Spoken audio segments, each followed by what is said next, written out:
As I was finishing my lunch, someone said mockingly, "Millie the Red, why are you in my seat?" Jessica violently slammed into my tray, causing my food to splatter everywhere. "Are you nuts, Jessica?" I furiously squeezed the milk carton in my hand so hard that it splashed all over her hair. "Now we're fair, dairy cow!" Jessica screamed and ran away. I laughed out loud. "Mess with me one more time and you're done, dumbass." Hi, I'm Stephanie, 15 years old. I have rare, fiery red hair and I love it so much because it was passed down from my deceased grandmother. But the students in my school didn't think so. They kept calling me Millie the Red Devil and made me their entertainment. Once during an art class, Jessica squeezed an entire tube of black watercolor on my head. "Oh, sorry, Stephanie, but it makes your hair less weird." With that, she casually left, leaving me shocked and depressed with my dirty hair. Another time, during extracurricular, our whole class was taken to visit Central Park when suddenly I fell straight into a large hole. "Are you going back to hell, Stephanie?" Jessica looked at me with a big grin. She was definitely behind it. After a while, I finally climbed out of the hole. I rushed straight to Jessica and threw my backpack at her. "Stop with your stupid bully, ugly witch!" Jessica got mad and the two of us got into a big fight. Unfortunately, I tripped on a can and my whole body fell into the trash can on the side of the road.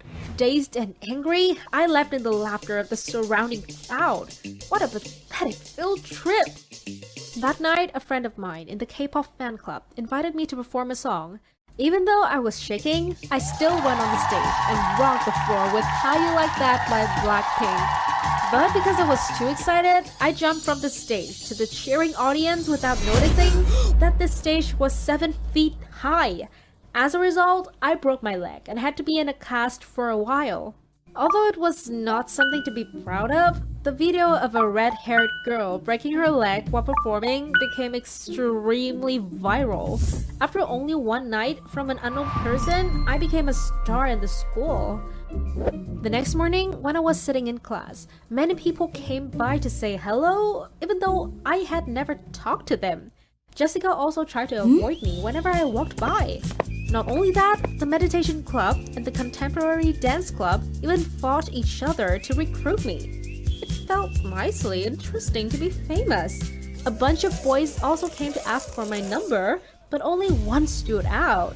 He was Henry, the president of the Swing Music Club and also the son of a famous rock star. Every year, Swing would hold fundraising concerts that attracted a lot of attendees, especially big shots who were looking for new talent. One day when I was drinking, Henry suddenly came to me. "Hi, Stephanie. I've seen your performance. Would you like to participate in Swing's upcoming concert?" I was so surprised that I squirted water directly on his face. "Oh my gosh, I'm sorry. And of course." Henry awkwardly wiped his face and invited me to practice. We were both very serious at it. When I got more skilled, he took me to perform with him at many events.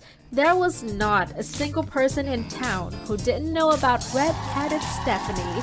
My hair became the spotlight every time I went on stage. After a while, Henry confessed to me, and I immediately agreed. Dating the leader of the Swing made me even more famous, but unexpectedly, it drew anger and jealousy from the girls in my school. They even set up their own blog with the title, "Stephanie, you will never be famous." But I wasn't concerned about them. Unlike before, I had Henry now, and we continued to perform with all our hearts at Swing's annual concert. When the performance was over, a man suddenly approached us at the backstage. "Hi, I'm Aaron from American Music Talent Management. Tomorrow we will hold an audition, and it'll be our pleasure if you two can join us." I quickly agreed to apply to the audition, but Henry didn't seem to entertain the idea. After Aaron left, he suddenly told me, "Stephanie, don't listen to him. Neither him nor his company is honest." "Don't be so skeptical. This will be a great opportunity for us." So, despite my boyfriend's objections, I came to audition with Aaron the next day. Before singing, he also asked me to sign a bunch of papers. "Don't worry, it's just registration forms." Without a doubt, I immediately followed suit. My audition that day went very well. They officially accepted me as one of their exclusive singers.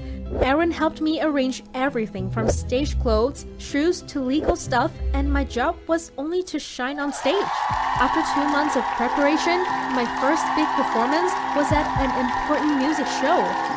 That day, I was paired with an extremely gorgeous blonde singer. Stephanie, after the show ends, you and your co-star must give each other a deep kiss. What?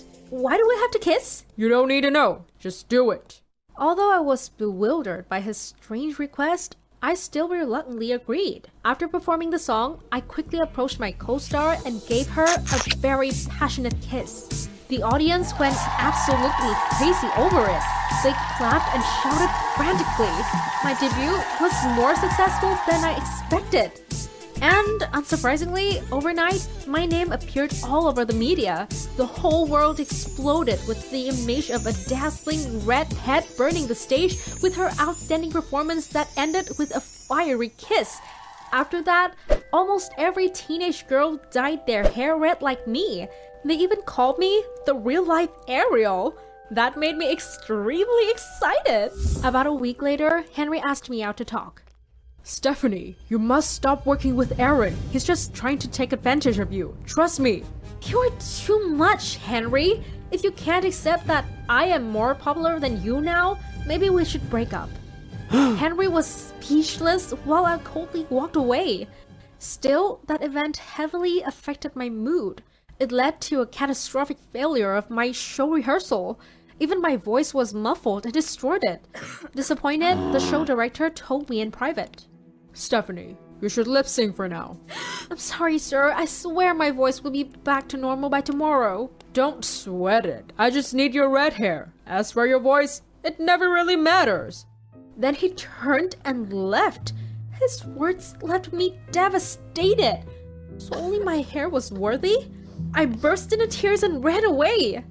As I walked through the backstage, all of a sudden, I saw Aaron and a powerful-looking man talking. Aaron, her voice and her hair are both ugly. Are you sure we should keep her? Boss, you can rest assured. It's ugly, but the world loves it. And she didn't even know she signed a 10-year unpaid contract. What a stupid kid. Shoot! I remembered on the first day of audition, Aaron had me sign so many papers that I haven't even read them. Was it the unpaid contract he said? I rushed in front of Aaron, raised my hand, and slapped him. You jerk! You've been fooling me all this time! So all they want is my hair? Fine, I'll give them just that. I grabbed a pair of scissors nearby and cut my hair short without a moment of hesitation. I threw the messy red hair straight at Aaron's face. Take my hair and go make money! Then I left angrily. The very next morning, I dyed my hair white. I wanted the fans to pay attention to my voice, not this fiery hair. After silently gathering every possible evidence, I publicized the entire scam of Aaron and his company on social media. It caused a huge protest among the fans, and that forced the company to close down. After that, I was back to being a normal nameless person. During a starry night, I invited Henry over to talk. Henry, I'm sorry I was selfish back then. It's okay, Stephanie. I understand what you've been through. He smiled forgivingly and pressed his lips to mine. Turns out, Henry's father used to be a victim of Aaron and his company. That's why he tried so hard to stop me from joining them. Now, Henry and I continue to perform together, and we're both successful in our own way.